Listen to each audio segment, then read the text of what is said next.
Okay, hello students. Next point is moment of inertia of uniform ring.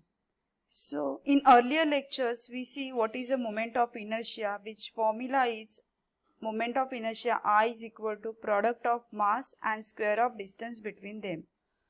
So now in the uniform ring the mass is only produced on a circumference of the ring.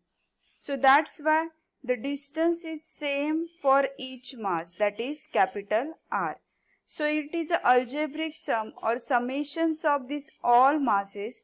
So if we add these all masses M1, M2, which is on a circumference of a ring, which is equal to the capital M, and the square of distance between them, that is a moment of inertia, is equal to I is equal to M into R square. Now we will see the moment of inertia of uniform disks. Okay, so what will happen in uniform disks? Here the mass particles are present all the circumference of a circle, not only the boundary of it. It is present on this all this surface. So for these derivations we will consider one ring. Don't go for the rectification. This question is only for the 3 marks. You just remember how to write the derivations. So consider one ring, and we know the formula of moment of inertia of the ring is I is equal to mr square. Okay.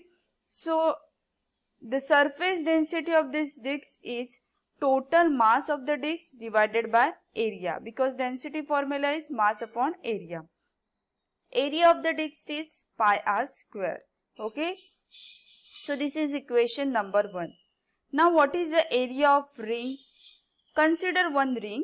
Okay. So this area of the ring is that circumference 2 pi r into this breadth, that is a dr. And suppose this mass of the ring is dm. So again we calculate the density formula similar to the whole mass. We will consider only one ring, that is a dm upon 2 pi r into radius. So dm is equal to 2 pi r sigma into dr. Why I am doing this? Because in earlier lecture, last lectures, we see that the moment of inertia is equal to summation of mi r square. But if suppose there is particular limit is there, so we can use the integration sign and calculate r square into dm. So that's why to find the dm, we have to use the formula of surface density, that is a mass upon area. So mass is equal to density into area. So that is we have to calculate the dm. So we will put, our aim is to find the moment of inertia. So the moment of inertia is equal to r square into dm, and the limits start from 0 to capital R. Okay, so it's a 0 to capital R,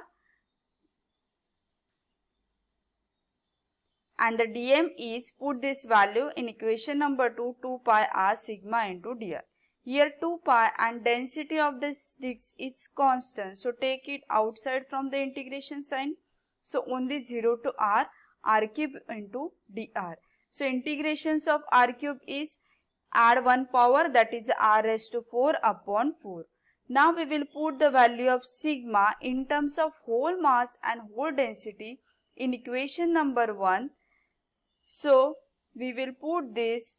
So moment of inertia is equal to 2 pi, keep it as it is, and the density formula is mass upon area of the disk. So total mass m upon area pi r square, and r raised to 4, keep it as it is. So this 1 2 get cancelled with this 4, r square 1 cancel with r raised to 4.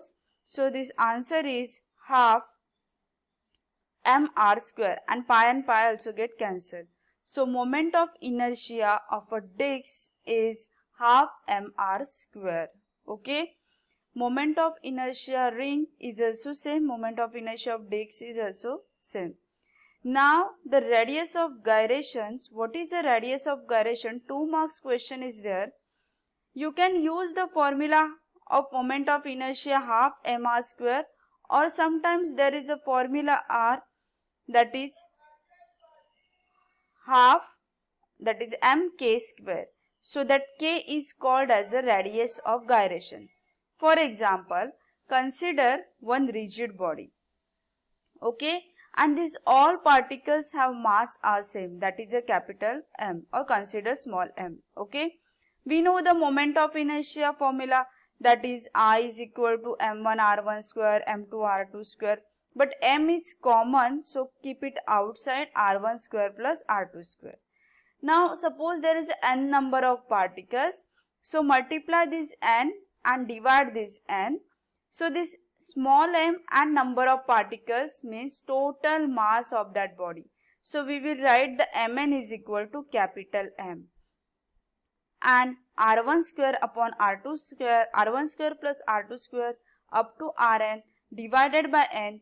This term is called as k square, or that k is called as radius of gyrations. Okay, so this I is equal to mk square. If the question is define the radius of gyrations, then you have to write this one.